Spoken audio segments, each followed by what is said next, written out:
वक्त के फ़ायदे के लिए नहीं लाया गया है, बल्कि वक्त की जो प्रॉपर्टीज़ है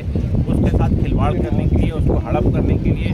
उसको स्नैच अवे करने के लिए लाया गया है। तो all India Muslim personal board, जो कि मुसलमानों की एक अपेक्स बॉडी है, सब मुसलमान के साथ है, ये ऑल इंडिया लेवल के ऊपर में ऐसे कई प्रोग्राम कर रही है, जिससे हम एक क्लियर मैसेज हुकूमत को कम्युनिकेट करना चाहते हैं कि ये वक्त तरमीमी बिल या वक्त अमेंडमेंट बिल जो लाया गया है, ये पूरे मुसलमानों के लिए, यहाँ की जो दूसरी माइनॉरिटीज़ हैं उनके लिए, यहाँ के आदिवासियों के लिए, यहाँ के ओबीसीज़ के लिए, यहाँ के दलितों के लिए और यहाँ की सिविल सोसाइटी के लिए अनएक्सेप्टेबल है, ये एक्सेप्टेबल नहीं है और हम इसको रिजेक्ट करते हैं। ये मैसेज ही हम यहाँ से कम्युनिकेट कर रहे हैं। और हम आप जानते हैं कि सुप्रीम कोर्ट में इस वक्त में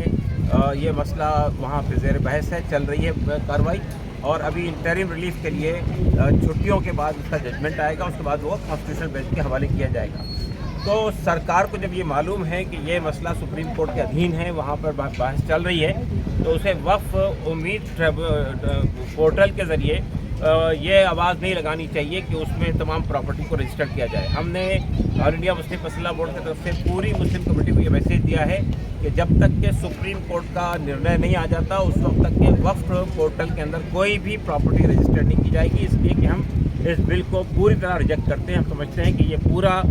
जो 1948 अमेंडमेंट लाए गए हैं वो सब के सब वक्फ की प्रॉपर्टी के ख़िलाफ़ है, वक्फ की प्रॉपर्टी को हड़प करने के लिए है। और ये जो वक्फ की प्रॉपर्टी, ये सरकार की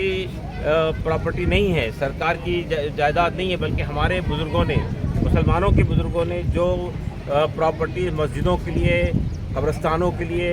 दरगाहों के लिए, ईदगाहों के लिए, खानखाहों के लिए, इमाम बाड़ों के लिए और दूसरे चैरिटेबल कामों के लिए दी थी, ये वो प्रॉपर्टी है। ये जो भ्रम पैदा किया जा रहा है कि वक्फ बोर्ड ने कब्ज़ा कर लिया है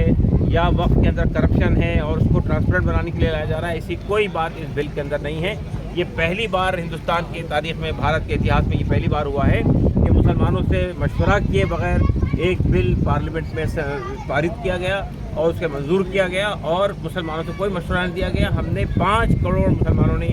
ईमेल भेजकर जेपीसी को साफ तौर पर ये कहा था कि ये अमेंडमेंट हमारे लिए एक्सेप्टेबल नहीं है। तो आज का ये जो प्रोग्राम है, इस प्रोग्राम के ज़रिए से हम एक बहुत ही क्लियर मैसेज सरकार को भी और यहाँ के तमाम लोगों को भी ये देना चाहते हैं कि हिंदुस्तान, भारत के मुसलमानों ने, यहाँ के दूसरे तबक़ात के लोगों ने, यहाँ के हमारे ये हिंदू भाइयों ने भी, सिखों ने भी, ईसाइयों ने भी,